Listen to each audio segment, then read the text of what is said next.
Good morning mga bossing. Time check muna tayo. Anong oras pa? 6:55 in the morning. Yan mga bossing. Mahina na yung battery natin, 23.2. Kaya nag-alarm na si inverter. Nag-alarm na si inverter. Kasi ang detected ng inverter 23.1. Ang nilagay natin dito na LVD or low voltage disconnect dito sa settings ng inverter is 22.2. So ang LVD kasi, ang inverter kasi natin nag-alarm na siya pag plus 10 or plus 0.10. Like 22.2 ang LVD, so 23.2, pag nag 23.2 na mag-alarm na yan hanggang sa pag 22.2 na siya, maka-cut off na talaga yung yung electricity natin, mag-off na siya automatically. 22.2 LVD, 23.2 pa lang, like 23.3 hindi pa yan mag-alarm. Pag 23.2 na ang detected niya, which is ngayon 23.1, kasi may load tayo na 9%, 23.1, so nag-alarm na siya. Kaya lang may harvest naman na ngayon kasi anong oras na, mag-aalas 7 na. Tingnan nyo, meron na tayong 14 amps na pumapasok sa ating SRNE 40 amps yan, pero may pumapasok na 14 amps kasi dalawang 3 na, diba?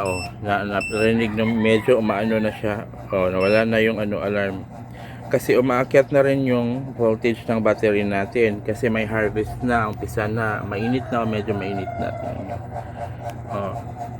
So sa bubong ngayon medyo nakakasagap na ng yan, 14 amps na, 14.6. Wala na, ano na natin, di ba? Kasi pag check natin dito, 23.4 na siya. 23.4 na ang voltage ng battery. Pag check naman natin dito, 23.2 na siya, di ba? So kanina 23.1 kasi yun, kaya nag-a-alarm siya. Ngayon 23.2 volts na siya. Ang LVD natin is 22.2. So 23.2 hindi na siya nag-alarm. Pag mag 23.1 yan, mag-a-alarm na naman yan. So ganyan lang mga boss. Ganyan yung nangyayari pag palubat na. Kahapon kasi sobrang dami nating ginawa. Nagluto tayo kasi birthday ng aking pamangkin. Tapos naglaba lahat-lahat. Ang dami namin dito sa bahay, kaya mga 20 tao. Ito lang yung battery natin, 5,376 watt hour na total battery natin capacity. 16 piraso na EVE LF100LA na nag-range ng 105 to 107 AH kada isa.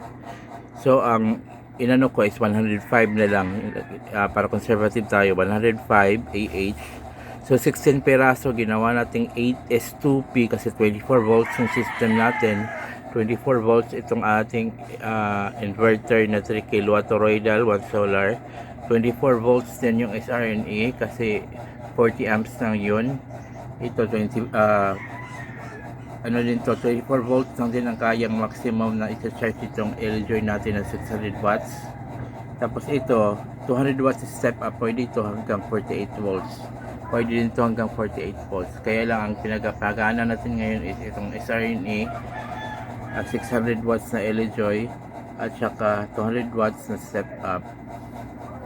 So yan, ang total panel natin ngayon is 1,900 watts. Dalawang 3 na 550 watts naka-series, so 1,100 watts. Apat na LG 160 watts, so 640 watts. Isang Hantec na 160 watts, so 640 times plus 160 is 800, di ba? 640 plus 160, 800 plus 1,100, so 1,900 ang total ng ating solar panels. Ito hindi pa dumating yung panels na paggagamitan natin ng LG na to, kasi itong LG na to kaya niya hanggang tatlong 550 watts or tatlong 600 watts na naka-series. Tatlo. Kasi 60 amps yan. Tatlo. Kasi 24 volts yung ano natin, battery or system natin. So, kaya niya hanggang 1,007, 28.8. Kasi 28.8 yung charging voltage na ginagamit natin. Pero pag LFP kasi, gaya ng battery natin, kaya niya hanggang 29.2 or 14.6 kung 12 volts. So, 29.2 times 60 amps, magkano yun? I-compute nyo. 29.2 times 60 amps, 29.2 volts times 60 amps, yun yung maximum capacity pag 24 volt system ang kaya ay output nitong ating LG 60 amps. So yun ganun ang computation paano or maximum na wattage ang pwedeng ipasok sa system sa 12 volts. So 14.6 times 60 amps. Kung 24 volts, 29.2 times 60 amps. Pag 48 volts naman ang system, magkano yung 29.2? So 58.4 29.2. So 58.4 times 60 amps. Yun ang kaya niyang maximum output charging ng ng LG 60 amps. Kaya lang itong LG natin nakakap siya sa 2,700 watts. Pag 48 volts yung system natin, pag sobrang taas na hanggang 2,700 watts lang talaga. Meron ding SRNE na 60 amps na kayang mag-charge ng hanggang 48 volts. Nakakap naman yun sa 3,200 watts. So yun talagang pinakapangarap ko na MPPT ICC, pero ito lang munang LG kasi mas mura to. Ito yung binili natin at okay din naman talaga sa LG. As you can see, marami na tayong LG at sobrang ganda ng performance talaga ng LG. Yung efficiency ng kanyang conversion from solar power to battery power, sobrang ganda. Sobrang almost 99.99%.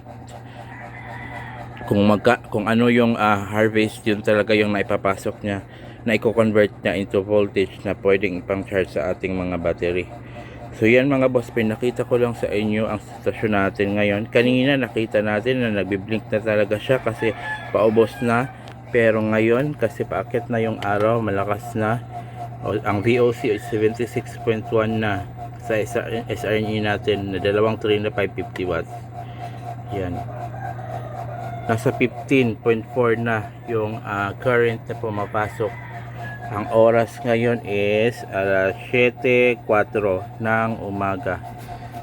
So ito namang is LG natin na LG natin na 600 watts, 11.9 na, 11.9 amps na ang pumapasok. Ito namang si Hantec natin na 160 watts, 0.4